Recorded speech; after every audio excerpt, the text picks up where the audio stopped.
Iniciar la operación, quemarlo todo. Las palabras salieron de mi boca como una bengala en el cielo nocturno, repentinas, irrevocables e imposibles de recuperar una vez encendidas. A mi alrededor, el aeropuerto se empapó en el suave caos de los reencuentros. Niños chillando mientras corrían hacia armas que apenas recordaban, globos flotando, el olor a pretzels y perfume mezclándose en el aire reciclado. Debería haber sido uno de ellos, caminando hacia un cálido hogar después de 9 meses bajo el calor del desierto. En cambio, estaba dando una orden que sonaba más a guerra que a bienvenida. Al otro lado de la línea, Henry, mi abogado, mi plan de contingencia durante años, guardó silencio, el tiempo suficiente para que pudiera imaginarlo recostado en su silla, sopesando el costo de lo que acababa de poner en marcha. Finalmente, su voz se alzó baja y mesurada. «¿Está seguro, capitán? Una vez que esto empiece, no habrá vuelta atrás». Mi mochila se deslizó al suelo. Las correas me dejaron marcas rojas en los hombros, pero mi voz no tembló. En el ejército, decía, cuando la orden es disparar no te retiras, ni entonces ni nunca. No respondió, solo un clic, tan seco como el de un gatillo al romperse. Por un instante me quedé quieta, mientras el ruido de la celebración crecía a mi alrededor. Para todos los demás esto era un final, el alivio de sobrevivir, la alegría del regreso. Para mí era el comienzo de algo más oscuro. Soy la capitana Sarah Whitman, del Ejército de los Estados Unidos. He llevado un rifle como una extremidad extra. He contemplado convoyes preparados para explotar. He contado los minutos de noches demasiado largas para nombrarlas. Sé cómo empieza la guerra, y supe entonces que la mía acababa de empezar en mi tierra natal. El viaje en taxi fuera de la ciudad, borroso como el metraje de una cámara que se quedó grabando demasiado tiempo. Observé las luces difuminarse en el cristal, cada una un recordatorio de cómo la vida cotidiana seguía su curso, ajena a todo. Mi estómago seguía encogido, el mismo instinto que me había mantenido con vida en el extranjero, susurrándome de nuevo. No llames antes, no avises, simplemente muévete. Los soldados sobreviven gracias a su instinto, el mío nunca había mentido. Para cuando el conductor giró por la calle de mi madre, el aire dentro del coche se había vuelto pesado. Su casa estaba en la esquina, una pequeña estructura blanca con persianas desconchadas y un porche inclinado como si se hubiera cansado de hacer guardia. Para un extraño parecía paz. Me pareció que el escenario estaba demasiado silencioso, como si el silencio mismo hubiera sido obligado a guardar un secreto. Entré sin llamar. La puerta se dio bajo mi mano, sin llave, como siempre. Aún así, el silencio interior me hizo un nudo en la garganta. «Mamá». Mi voz resonó por el pasillo, demasiado alta para el silencio. La encontré en la cocina, con las mangas arremangadas y las manos hundidas en un fregadero con agua jabonosa, como si los platos pudieran sostenerla. Me miró, y fue entonces cuando lo vi. La erupción morada bajo su ojo, fresca y en carne viva, con los bordes hinchados, sus nudillos rojos, raspados, temblando bajo la espuma. Por un instante pareció sobresaltada, como una niña descubierta en una mentira. Entonces volvió a mirar los platos como si se obligara a volverse invisible. «No te preocupes por mí», susurró la misma frase que llevaba años recitando, como una plegaria sin respuesta. La cocina olía a jabón de limón, pero con un toque más intenso, el metálico sabor de la negación, la silenciosa podredumbre de la resistencia. Sentí una opresión en el pecho, quise hablar con la prensa para exigir, pero antes de que pudiera, vibró mi teléfono, un mensaje, un número desconocido, solo un enlace. Lo pulsé antes de que mi mente pudiera comprenderlo. Y allí estaba, mi padre en un yate. No sabía que tenía el sol brillando sobre sus gafas de sol como una corona. El champán alzó su sonrisa abierta. Con el otro brazo rodeaba a una mujer de la mitad de su edad, cuyo vestido rojo ondeaba al viento como un anuncio de lujo y burla. El texto decía: «La vida es demasiado corta para no disfrutarla». Me quedé mirando la pantalla, con el estómago hecho un nudo de hielo. Detrás de mí, el agua seguía corriendo, los platos tintineaban contra la porcelana, el silencio de mi madre llenaba cada rincón de la habitación. Las dos imágenes, los moretones en su piel, la sonrisa petulante en su rostro, se superpusieron hasta convertirse en una sola verdad que ya no podía negar. No le hice preguntas, no le exigí explicaciones. Algunas batallas no empiezan con palabras, empiezan con órdenes, y yo ya había dado las mías. No se trataba de celos, no se trataba de una predecible crisis de la mediana edad vestida de seda y champán, se trataba de años de silencio grabados en los huesos de mi madre, de poder disfrazado de familia, de control ejercido como un arma tras puertas cerradas. Y allí, con el teléfono ardiendo en la mano, supe lo que siempre había temido, pero nunca le puse nombre a la guerra que me esperaba. No estaba al otro lado del océano. Estaba aquí, en esta casa, en esta familia, en él. La imagen de la sonrisa de mi padre aún ardía en la pantalla cuando otro recuerdo se abrió paso. No de yates ni champán, sino de una mesa de cocina años atrás, donde el silencio era la ley. La voz de mi padre tenía un peso que podía doblar una habitación, y mi madre se doblaba con ella. Aprendí de pequeño que un niño podía desaparecer sin moverse ni un centímetro. Memoricé qué tablas del suelo crujían, cómo contener la respiración cuando las puertas se cerraban de golpe, cómo sonreír en la escuela cuando los profesores preguntaban por los moretones que mi madre achacaba a los armarios. En aquel entonces, la invisibilidad parecía supervivencia. Pero a medida que crecía, más me sentía como si me hubiera rendido. Mi padre tenía planes para mí, la universidad, una carrera en la empresa, una vida ligada a su nombre.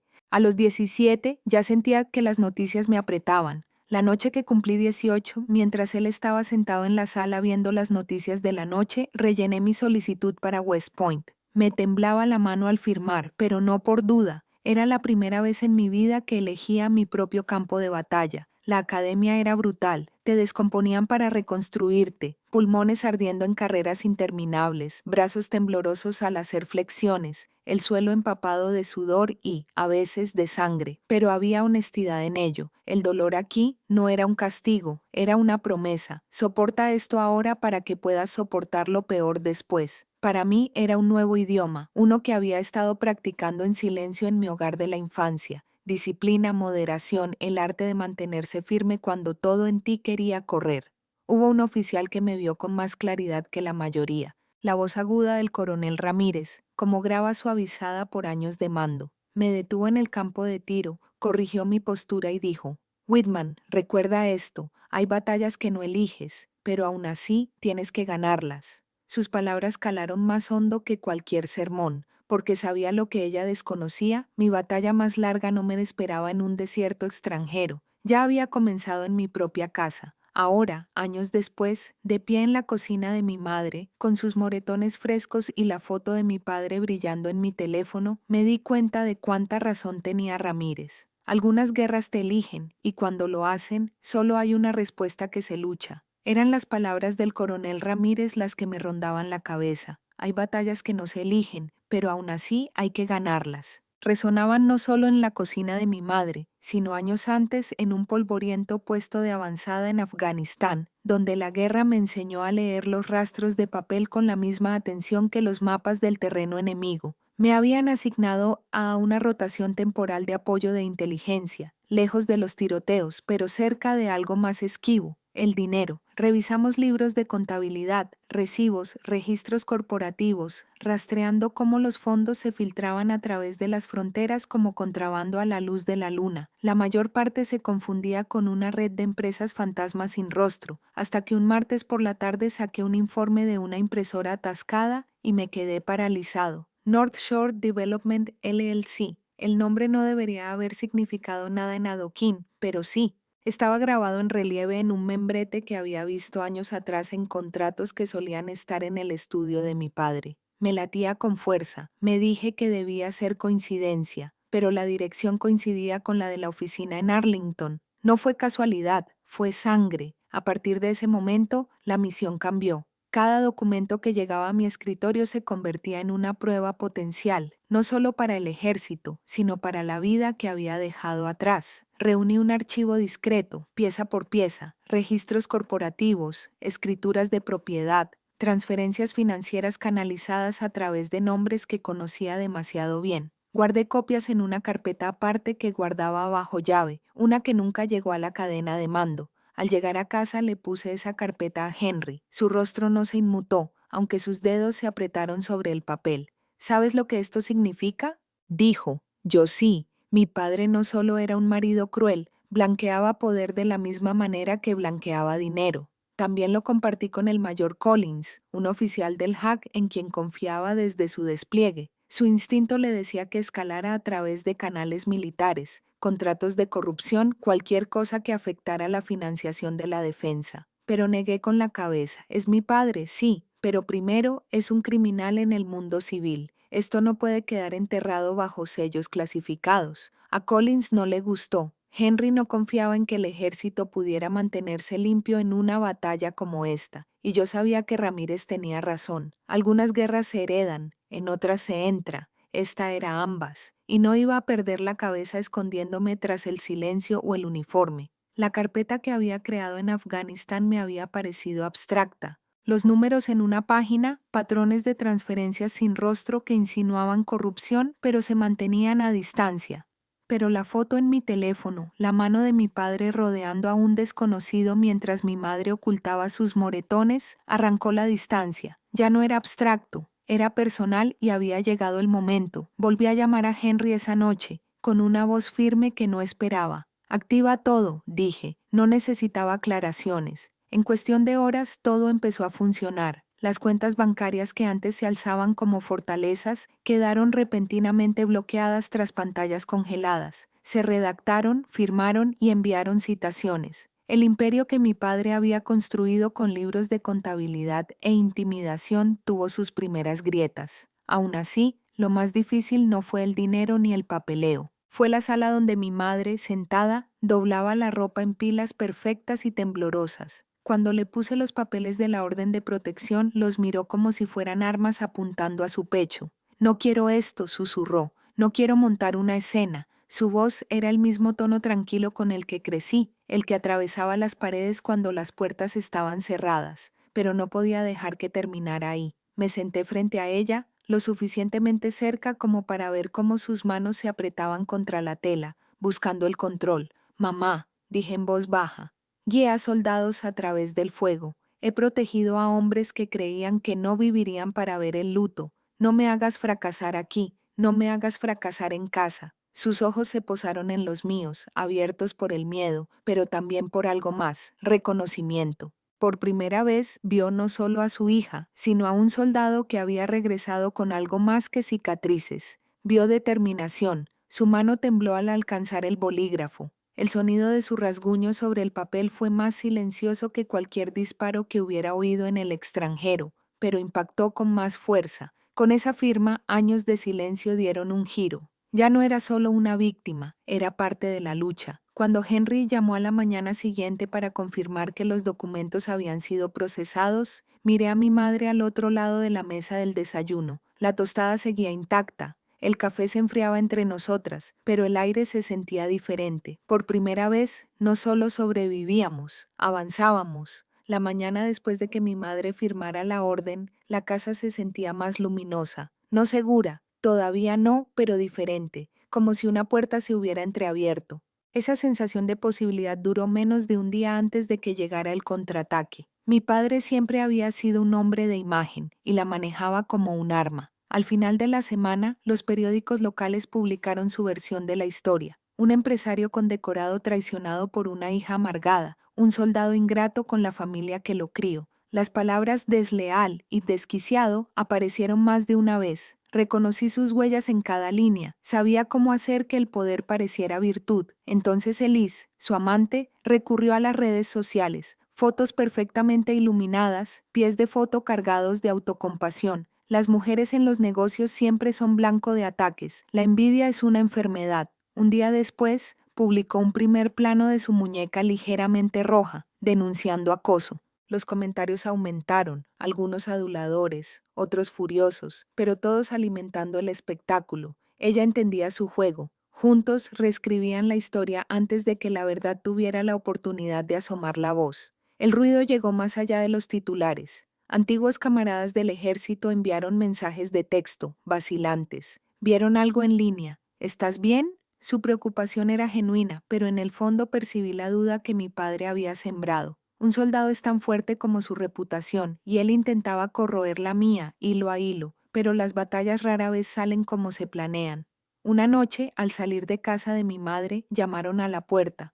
Un hombre estaba allí con un traje demasiado desgastado para ocultar sus años. Tenía el pelo canoso y las manos llenas de cicatrices, como alguien que había trabajado antes de que el dinero le diera permiso para parar. Me llamo Frank Delaney, dijo. Éramos socios cuando la empresa de tu padre era solo un garaje y un libro de contabilidad prestado. Se sentó a nuestra mesa, juntó las palmas de las manos curtidas y extendió un sobre. Dentro, copias de facturas, notas en los márgenes, fotografías de un andamio derrumbado décadas atrás, trabajadores heridos, inspectores sobornados, silencio comprado.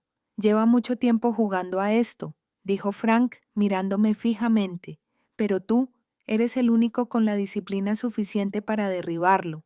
La habitación se sentía más fría, pero más despejada. Mi padre había elegido las brillantes mentiras de su campaña de desprestigio de la opinión pública en el campo de batalla. Yo elegiría la mía, escrita con tinta y cicatrices en las manos de hombres que habían soportado el peso de sus atajos. Y esta vez él no controlaría la historia. El sobre de Frank me acompañó como una carga explosiva. Lo llevé de habitación en habitación, releí los documentos hasta que la tinta pareció presionarme la piel. Cuando Henry los vio, no perdió tiempo. Esto ya no se limita a los tribunales civiles, dijo. Esto amplía el campo de batalla. Tenía razón. En cuestión de semanas, las citaciones se multiplicaron. Los investigadores se pusieron manos a la obra y lo que había comenzado como una fractura familiar se convirtió en algo más grave: fraude, soborno, negligencia. Un caso que ya no cabía en nuestras paredes. El día de la audiencia, el juzgado olía a piedra vieja y café recién hecho. El aire era más frío de lo necesario, vibrando con el roce de los trajes y el eco de los tacones sobre el mármol. Me senté en la segunda fila, con el uniforme erguido. No como testigo, ni como hija, sino como soldado en una guerra donde las palabras eran armas. Henry estaba de pie en una mesa, el mayor Collins en la otra. Nunca habían trabajado codo con codo, pero ahora sus voces entrelazaban la ley civil y la ley militar, ambas agudizadas contra el mismo objetivo. Mi padre estaba sentado al otro lado del pasillo, con su traje azul marino y una expresión de indiferencia pulida. Elise estaba a su lado, con su blusa color crema impecable, asintiendo con fuerza en su regazo. Cuando llamaron a mi madre, la sala pareció contener la respiración. Caminaba despacio, con los hombros erguidos, como no le había visto desde niña. Su voz tembló al principio, pero se tranquilizó al hablar de los años que le habían dicho que no era lo suficientemente fuerte, inteligente ni independiente. Los moretones ocultos con excusas, el silencio que había llevado como uniforme. Y al final alzó la barbilla. «Ya no me callo», dijo. El fiscal del distrito siguió adelante con pruebas, libros de contabilidad, transferencias al extranjero, fotografías que vinculaban a Elise con transacciones inmobiliarias. Mi padre apretó la mandíbula, pero no levantó la vista. Elise intentó responder preguntas, pero su voz se quebró bajo el ritmo constante del fiscal. Cada negación se convertía en vacilación, cada vacilación en colapso. No hablé. No me hacía falta. Desde donde estaba sentado, observé cómo la sala se transformaba, doblándose por el poder, no por los puños ni la furia, sino porque la verdad finalmente había salido a la luz. Me senté allí, con mi uniforme, la mirada silenciosa, al frente como un comandante, observando cómo se desarrollaba la batalla tal como estaba planeada. Y por primera vez sentí que ganábamos sin disparar un solo tiro. El veredicto no retumbó. Cayó con el peso silencioso de un mazo contra la madera, definitivo e irreversible. Mi padre, el hombre que una vez llenó cada habitación con su voz, se sentó encorvado, sin sonrisa, con los hombros hundidos como los muros de una fortaleza tras un asedio. Elise evitó su mirada, con dedos temblorosos mientras el fiscal leía su acuerdo de cooperación. Fraude, soborno, negligencia. Los cargos ya no eran meros susurros en mi expediente. Estaban grabados en tinta negra sobre papel blanco, innegables. Salí de aquel juzgado no como su hija, no como la niña asustada que una vez pegó la oreja a la puerta de la cocina, sino como la soldado que había trazado sus líneas de batalla y las había mantenido. Las cámaras esperaban en la escalera, los reporteros gritaban preguntas en el húmedo aire primaveral. Henry me tocó el brazo, guiándome. Mi madre se movía lentamente a mi lado. Sin maquillaje, sin excusas, solo una falda azul marino y una firmeza que nunca antes le había visto. Por primera vez en décadas no cargaba con su historia, cargaba con la suya propia. Fuimos directos al banco. La restitución ya estaba arreglada, una suma tan grande que parecía irreal. Mi madre leyó cada palabra antes de firmar, con los labios apretados por la concentración, no por el miedo. Al observarla pensé en cómo una vez firmó en un papel que no entendía, dejándole atar su vida a deudas que nunca vio. Esta vez era diferente. Cada trazo de su pluma era deliberado, como plantar semillas en tierra fresca. Para abril encontramos una pequeña cabaña en la costa, con un jardín lleno de maleza. Mi madre estaba de pie en el porche, con el aire del océano alborotándole el pelo, y susurró casi para sí misma: «Podría respirar aquí». Cargamos cajas, clavamos clavos, discutimos sobre colores de pintura, nos reímos mientras comíamos espaguetis quemados. Los moretones en su piel se desvanecieron y por primera vez se movió sin mirar atrás. Le construí un huerto en el patio, llenándolo de tierra que olía a lluvia a punto de caer.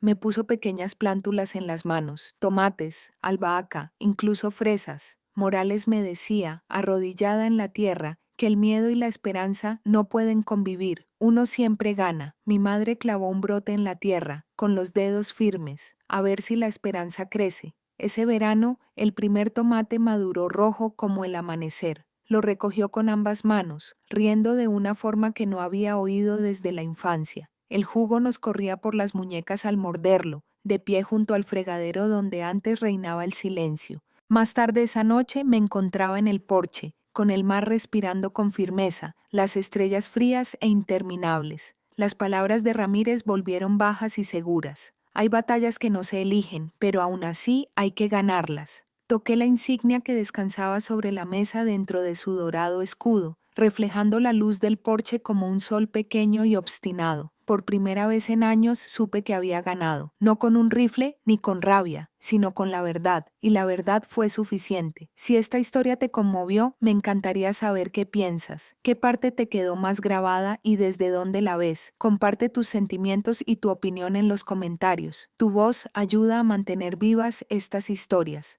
No olvides suscribirte.